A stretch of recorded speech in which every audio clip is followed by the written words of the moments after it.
Welcome to Let's Talk Pets with your host, Linda Weston, right here on News Talk 107.7 and 1400 The Hub. Good Saturday morning, everyone, and welcome to Let's Talk Pets, a fun program. Very happy to be part of the fabulous Hub family lineup of programs. I'm Linda Weston, your host from Friends of Cookeville-Putnam County Animals, a nonprofit, totally volunteer support group for the Cookeville-Putnam County Animal Shelter. This morning, my co-host, Sarah Hollick-Webb from Friends of Cookeville-Putnam County Animals, is with me here in the studio. And boy, do we have lots of good things to talk about today.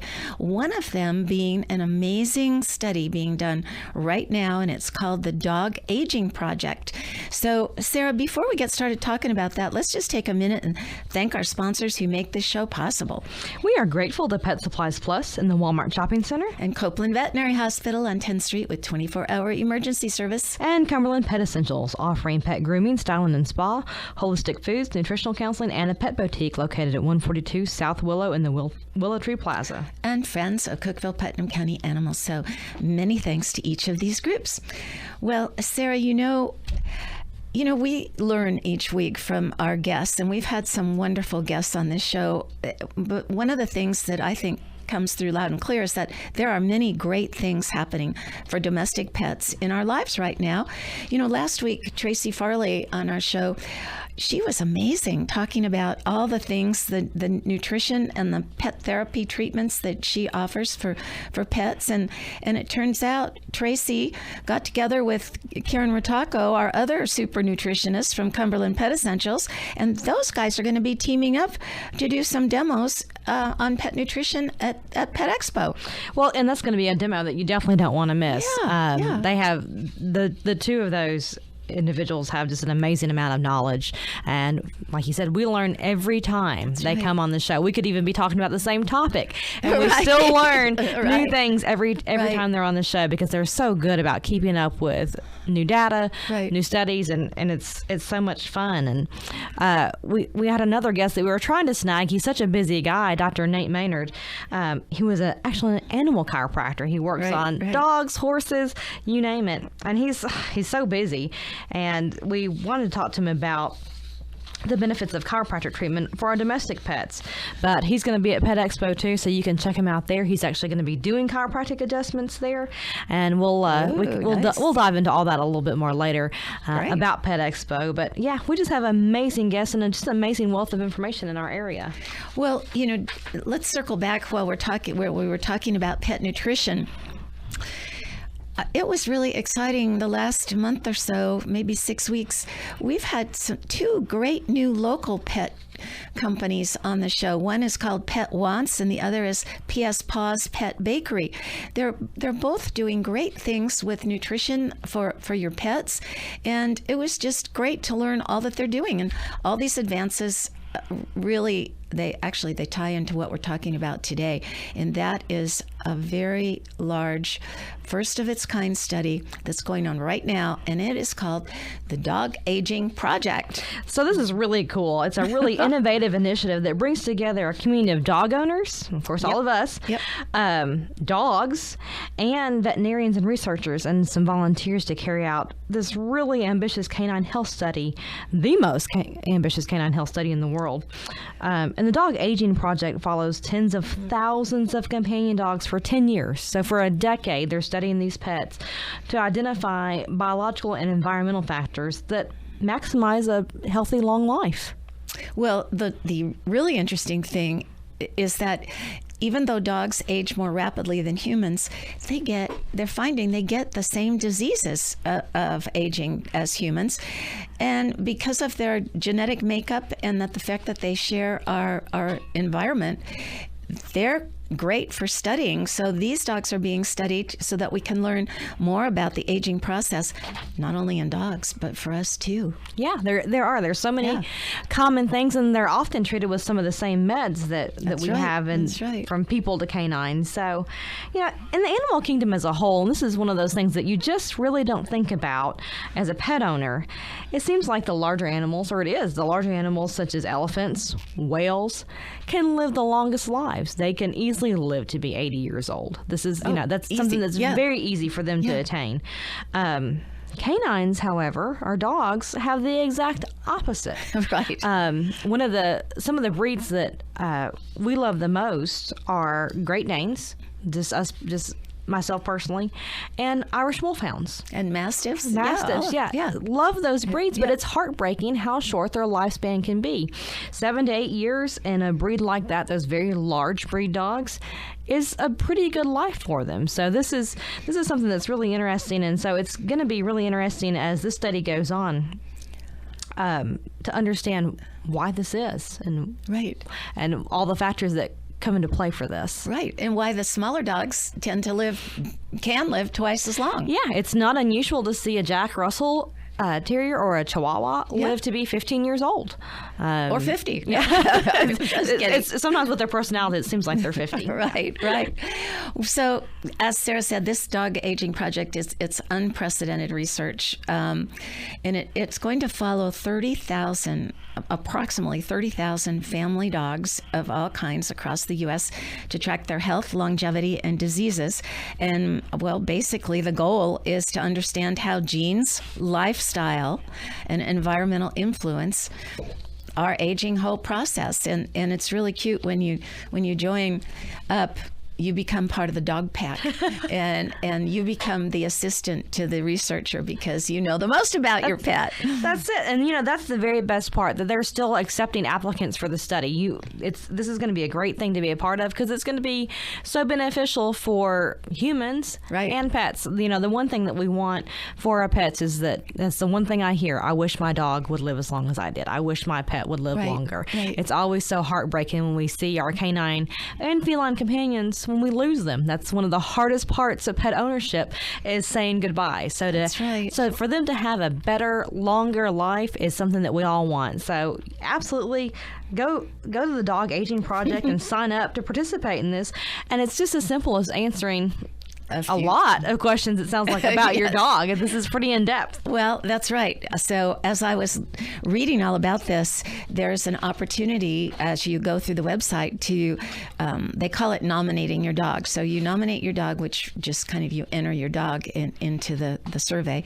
And, they have quite a few questions, and they ask you the normal questions that you would expect. Well, first they want to know the name of your dog, and then they start sending you messages. Hello, Kramer. Hello.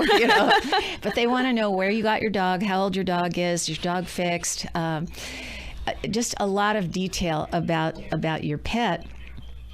But then you get into the fun segments. There are 12 different segments of questions, and believe me, they span the gamut of things that you wouldn't even think about with your pet. So, Sarah, here's our questionnaire. You want to read a couple of the so first there's some wild categories, like you were talking about, Linda. That so after you get through like the nitty gritty, like you said, the age, breed, all that kind of good stuff. One of the first categories is excitability. Yes. I mean, this is one of those things. Well, what does that have anything to do with health? But it is very interesting. It's very telling. So it wants to know about how excited is your dog before going for a walk. How about before taking a car trip? And it's a gauge, because we know that I have a dog that hates riding in the car. His level of excitability would be like -10 about going in a car. But take that same dog for a walk, he is, then he'd be at the very top of excitability at like a 10+. So there's a really kind of specific metric that they want you to answer this within. And they will ask you specifics like having to do with that going for a walk thing.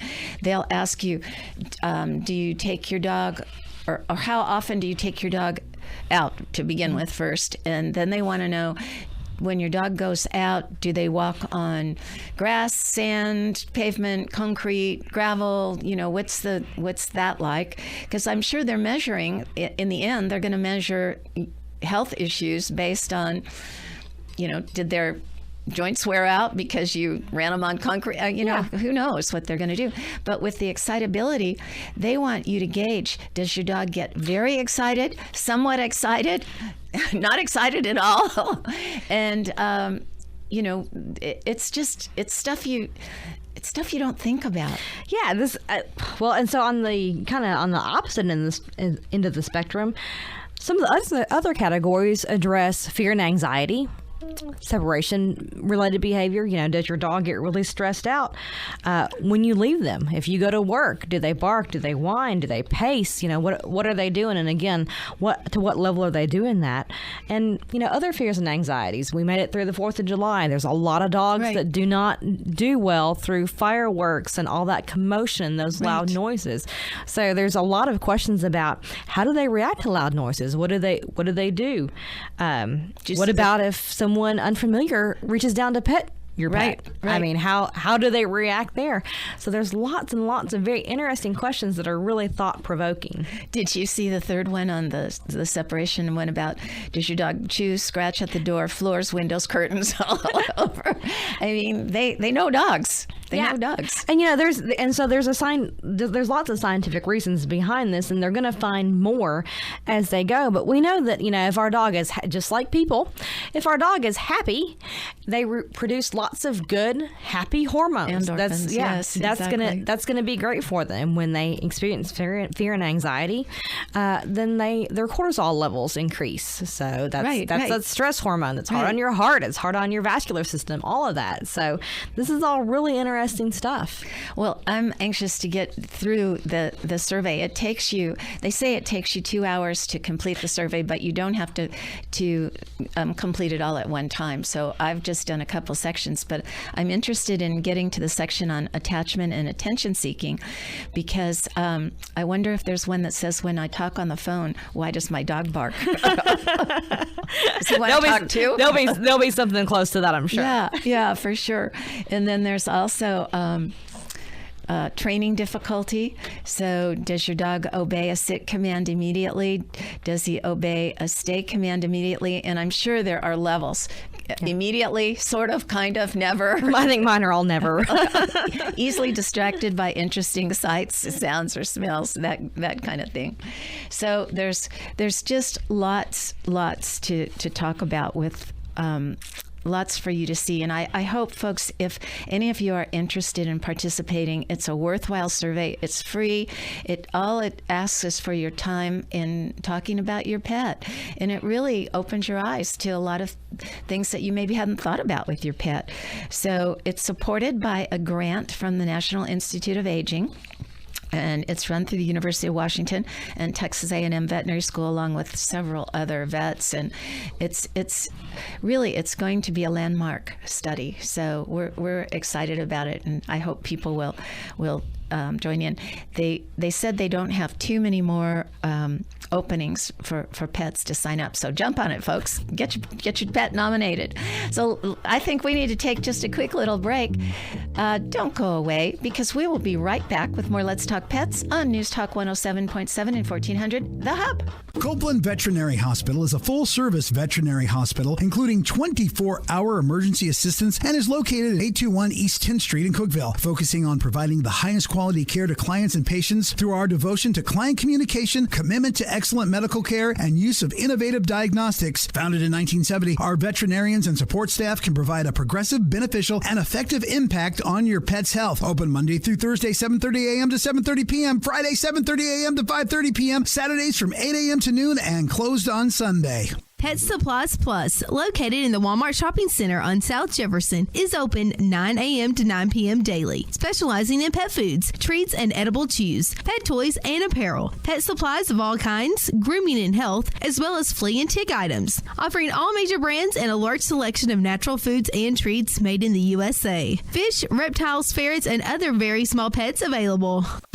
Cumberland Pet Essentials has been serving Middle Tennessee since 1989, offering dog and cat grooming and styling. In their natural pet market, they sell dog and cat supplies, accessories, and high-quality trusted brands of food and treats. Owner Karen Rataco is an ISCC certified pet stylist and a certified pet nutritionist. She offers free nutritional counseling, helping owners make healthier choices for their pets. Their store hours are Monday through Saturday, 8 to 5 p.m., located at 142 South Willow Avenue in the Willow Tree Plaza. Give them them a call, 931-528-7711, Cumberland Pet Essentials. Welcome back to Let's Talk Pets with me, your host, Linda Weston, and Cookeville, Putnam County Animals Vice President Sarah Hollick-Webb on News Talk 107.7 and 1400, The Hub. So if you're just tuning in, Sarah and I have been talking about a very innovative and exciting program called the Dog Aging Project. And we hope that you might look into it and want to participate. And it's easy. Just Google the Dog Aging Project, and you will get a ton of information, and it'll tell you it's so easy to sign up. And then I guess once every year they'll send me a follow-up, and I will check the marks if anything's changed. But that's how they're going to follow health and diet and all of this. So, well, it's so interesting, and all of us love senior pets. Yeah. If you're a dog owner, there's nothing that kind of makes your heart melt more than that sweet dog with the gray muzzle and that's moving a little slower. And we love the senior pets at the animal shelter, too. They often come to us in some of the saddest situations. Sometimes an owner is having to go into a facility that doesn't accept pets, and sometimes the owner's passed away. There's all kinds of reasons why we get senior pets. But what we often see is when the senior pets enter our shelter doors is that they need, just like us as humans, they need a little bit more health care. Sometimes they've gotten behind on their health care. Sometimes they need extra dental work. Sometimes their blood work isn't particularly good, and we need to do some things to medicate them and help their quality of life there. Of course, arthritis is the number one thing that we see with senior pets. Just like people, as we get a little older, we start slowing down a little bit more, and if we don't get on that and keep that treated, that can really affect quality of life in a very negative way. So we have a really special thing at the shelter called senior care packages, and this kind of gives all of our older guys a paw up to help them go into a home so that we can get the veterinary care that they need and the testing that they need, so that the new owner has a good idea of what they're getting. Exactly. So that we can, at the shelter, get a lot of the things treated that might be problems, which are usually fairly simple things. Sometimes it's tooth extractions and teeth cleanings and things like that. So that we give these pets and their future owners an idea of where they're at health-wise, and to get them on a good track to go into a new home, so that the owners don't have to, have a lot of veterinary expenses on the front end when they take in these senior pets. Well, the last thing we want is for someone to adopt a senior pet, take it home, and then discover something awful. Yeah. So that's why, as Sarah was saying, this senior care package has been very, very popular. It's a $500 package, but boy, does it cover a lot of area for a pet. Because as Sarah was saying, sometimes these older pets come in and they just need a little extra.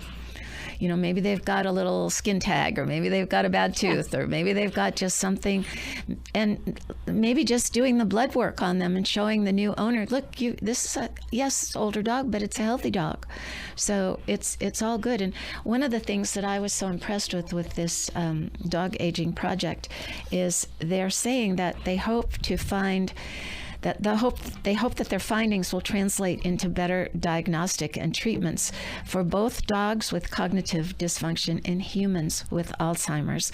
And just before we went on the air, Sarah and I were talking about that, how, we've all had senior pets, and you don't realize so much when it's so gradual.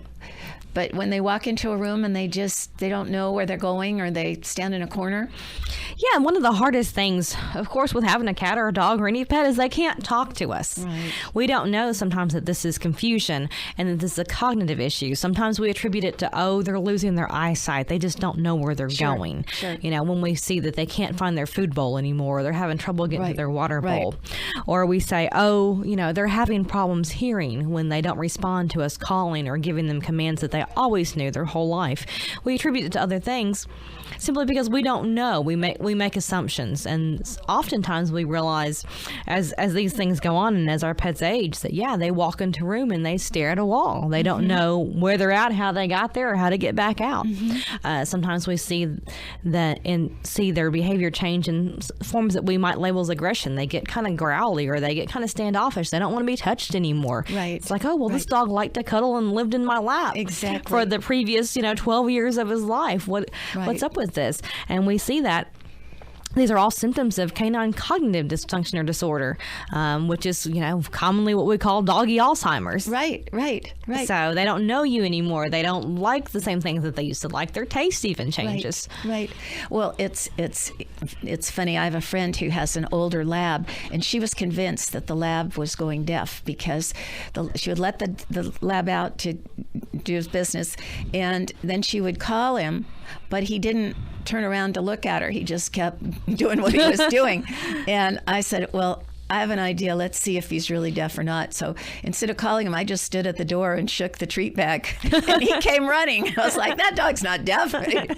He's just waiting his own time. He's either just challenging her or might have some cognitive issues. So that's one of those things that can absolutely rob a pet's quality of life by having those levels of confusion and uncertainty and anxiety and all of that. So to be able to make some good progress with that in our pets and in humans too, that kind of study can greatly affect humans, would be just nothing short of a miracle.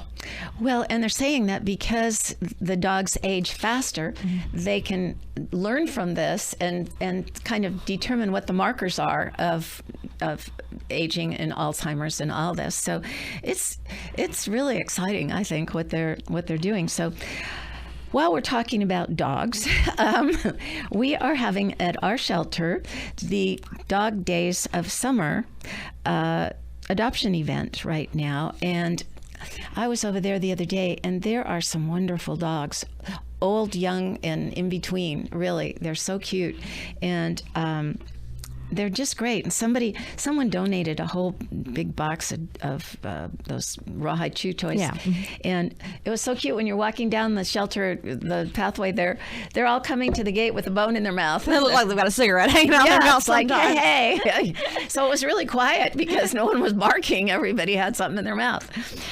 Well, if you guys don't follow the Cookeville-Putnam County Animal Shelter on social media, I encourage you to do so, because there was just a huge photo dump of the adoptable pets yesterday. There's volunteer photographers that we're so lucky to have come through the shelter and take wonderful pictures of our pets and really capture them at play and, really capture parts of their personalities in these photographs. So follow the Animal Shelter on Facebook, on Instagram, to see just a preview of some of the pets that are available. I think there was probably 60 pictures that went online yesterday. Oh, gosh. And that's not even a fraction of the pets that are available within the Animal Shelter. So, of course, we encourage you to go there, but also, check them out on Facebook, follow them on social media, and it will tell you about really great events that we have like this, like the Dog Days of Summer adoption event that we have going on right now.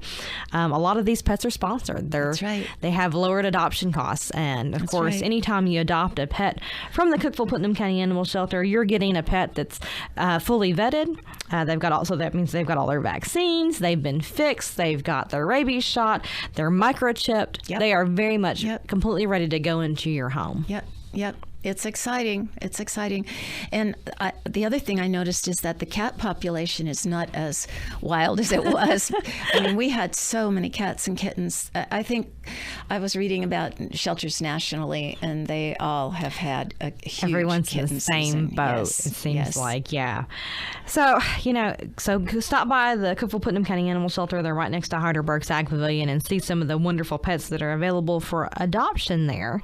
And of course, speaking of Heidelberg's, I was just going to say, we can't not mention. That's right. We already kind of teased this in the first half, the Upper Cumberland Pet Expo, which is happening Saturday, October 15th from 11 to 3 at nothing else but the Heidelberg's Ag Pavilion. We've got a lot of wonderful, wonderful activities going on at the expo. We're going to have some great demonstrations. A lot of informative and educational stuff, like we talked about early in the first section of the show. We're going to have a canine chiropractor out there. We have some canine nutritionists and health experts that are going to be there. We are going to have a microchip clinic, a rabies clinic. Well, and I love the Ask the Trainer segment. There are, 6 trainers who are going to be out there. So if you have a question or you would like to, maybe you're somebody who said, I really need to contact a trainer and get my dog in to find out why he's doing XYZ. Now's your chance. Yeah, and one of the most common things that we see at the animal shelter for reasons why people call us with problems that they're having with their pet, why they think about having to give up their pet, are behavioral issues. Right. And what we hear are the same things over and over and over again that are actually pretty easily fixed. So the Ask the Trainer is just, a quick Q&A to kind of get a feel of where your pet's at. Do they actually need training? Do they need a change environment? Do they need a crate situation? What might they need? So that's going to be really great. If you want to enhance your life and your pet's life, some time with a trainer can really, really help. That's so true. And you don't have to think of a trainer over long term. I mean, they can help in a short amount of time just by giving you some insight, by looking at your pet and working with your pet for a little bit. So there's that. There's abundance of great vendors who are going to be at Pet Expo too. Yes. If you have a problem with your pets running away, like I do, okay, Contain a Pet will be there to talk about some fencing opportunities and some barrier-free opportunities that they've got. We will have lots of food and treat vendors there. Yep. If you're having problems trying to find the right food for your pet, again, some of the demos and instructional aspects of it will help you narrow that down. Nail trims, yes. Yep. But really fun things. I mean, the Master Gardeners are going to be there with recreating their fabulous snuffle garden from last year's fair. And that, folks, if you didn't see that last year, that is adorable. And it's really fun. You keep your dog on the leash and you can take your dog through the snuffle garden, which is full of fun things for them to sniff, smell, chew on, all kinds of stuff. And it wouldn't be an event that the Friends of Cookeville-Putnam County Animals did without having the Cookeville-Putnam County Animal Shelter there and a lot of our other adoption partners in the Upper Cumberland. So there will be dog and cat rescues there. There will be available pets there for adoption. And there'll be people that will tell you about fostering and all of that, but of course there will be lots of cute and wonderful pets. So it's Saturday, October 15th from 11 to 3, and it's a big $1 to come. All the money goes, of course, to the animals, and we just want everybody to come, and it's an event for you and your pet. So we even had last time, I think we had somebody brought their cat. I did. Remember that? You did? Yeah. No, remember there was somebody with their cat on their shoulder. It's like, okay, it was a very calm cat. So anyway, and also remember, folks, that if you have missed the show one week, or if you want to hear it again, if you want to tell somebody about the dog project and dog aging project and have them hear it, you can hear any of our shows over and over and over again. If you go to youtube.com and click on C/PC, that stands for Cookeville/Putnam County. So click on CPC Animal Friends, and it'll bring up our different shows for the last couple months, and there's some good ones on there, so have at it. I think that's our show for today. That's it. That's a wrap. Well, there's a lot going on. So thank you, folks. Thank you, everyone, for being with us today and for joining us on this show. If you have questions or comments, please do email them to us at putnamcountypets@gmail.com. We're wishing everyone a perfect weekend. Hope you'll join us here next Saturday, 10 a.m. on News Talk 107.7 and 1400, The Hub. Friends of Cookeville-Putnam County Animals is a 501c3 nonprofit, all-volunteer support group for the Cookeville-Putnam County Animal Shelter. For more information, visit